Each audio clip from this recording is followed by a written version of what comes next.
생각하는 음주운전에 대한 인식이라는 주제로 통계 포스터를 제작한 팀 인테그랄입니다. 최근 대나스코이존에서 음주운전을 인한 배생하는 사고 후 다시 두 건의 음주운전 사망사고가 발생하였습니다. 최근 렌터카를 이용한 청소년 음주운전 사고도 증가하고 있다는 기사를 보면서 왜 우리 사회는 음주운전에 근절되지 않는지 이유가 궁금하였고, 우리 청소년들은 음주운전에 대해 어떤 생각을 가지고 있는지 알아보는 조사를 하게 되었습니다. 저희는 청소년들에게 음주운전에 대한 심각성과 경각심을 가지게 하고 올바른 운전 습관에 대해 생각해보는 기회를 제공하고자 합니다. 또한 음주운전 근절을 위해 무엇을 노력해야 하고 우리 사회에서 음주운전을 줄일 수 있는 방법을 함께 모색해보고자 합니다.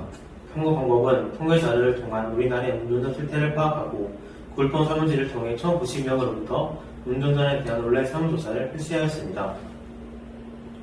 음주운전 교통사고 현황을 보면 2022년 음주운전 사고는 15,059건으로 전년 대비 1.1% 증가하였습니다.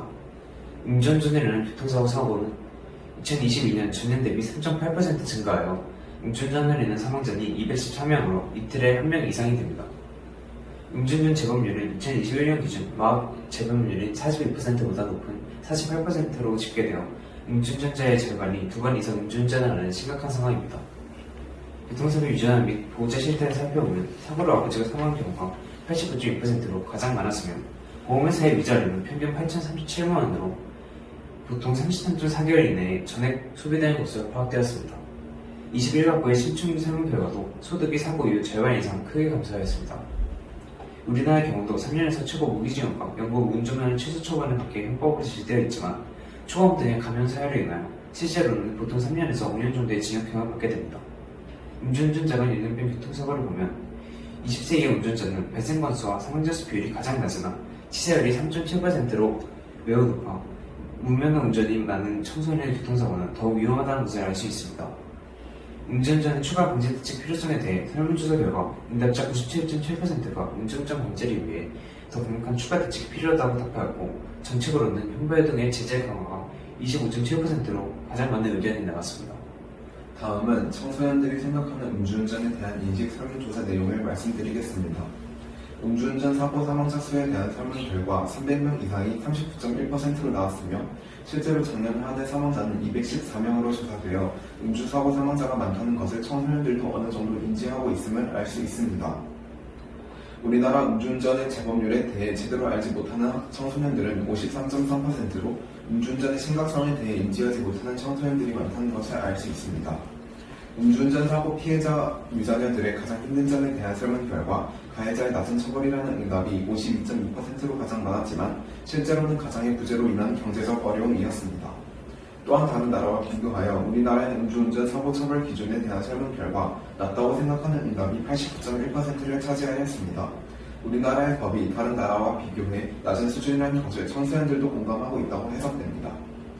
음주운전 단속과 처벌 강화에 대한 설문 결과 청소년들도 96.7%로 찬성한다는 응답이 나와 1차 조사에서 국민 97.7%가 처벌 강화가 필요하다는 의견과 같았습니다. 다음은 음주운전 사고가 근절되지 않은 이유에 대한 설문 결과 54.3%가 음주운전 사고 시 약한 처벌이라고 응답하여 우리 사회에서 교통사고법에 대한 개선의 필요성을 모두가 느끼고 있다는 것을 알 수 있었습니다. 청소년 무면허 운전의 심각한 문제점에 대한 설문 결과는 72.8%가 수원소 등 낮은 처벌로 인한 재범률이라고 응답했지만 실제로는 3.7%의 높은 치사율에 청소년 무면허 운전 사망사고이므로 청소년들에게 음주와 안전운전에 대한 교육이 꼭 필요하다고 생각됩니다. 음주운전 처벌 개선과 음주운전 처벌 강화를 한다면 적합한 처벌 기준은 무엇인가에 대한 설문 결과 브라질 살인죄 적용 및 1년 면허 취소가 27.7% 가장 높게 나왔으며 청소년들도 우리나라가 운전 사고 운전자에게 관대한 법을 적용하고 있다고 생각하고 있음을 알 수 있었습니다. 판결 결과 청소년들이 운전의 심각성과 처벌 기준이 낮고 강화의 필요성을 인지하고 있지만 자세하게는 알지 못한다는 결론이 나왔습니다. 미래의 운전자가 될 청소년들에게 운전에 대한 피해와 바른 운전 습관을 위한 정확한 교육이 필요하다는 것을 알게 되었습니다. 정부 정책으로 음주운전 경과자에 대한 자동 시동 장면 장치 설치, 음주운전자의 신상 경계, 음주운전자 차량 특수 번호판 부착 등 정부는 국민의 의견을 적극적으로 수렴한 더 강력한 법을 마련하여 조금이라도 음주운전을 근절시키려는 노력이 필요하다고 생각됩니다. 학교에서도 바른 운전 습관에 대한 꾸준한 교육이 시행되어 미래 청소년들이 안전한 운전을 할 수 있도록 학교의 역할 또한 필요하다고 생각됩니다. 이번 탐구를 진행하면서 음주운전을 통해 생길 수 있는 여러 경제적, 정서적 어려움에 대해 깊게 생각해 볼 수 있었고 음주운전의 심각성을 인식할 수 있었습니다. 저희는 우리 학교에서 음주운전 근절과 심각성에 대해 포스터를 제작하거나 캠페인 활동을 실천해 많은 청소년들이 경각심을 가지게 하고자 합니다. 음주운전에 대한 청소년들의 인식이 변화한다면 미래에는 더 안전한 사회가 될 것이라 기대해 봅니다. 감사합니다.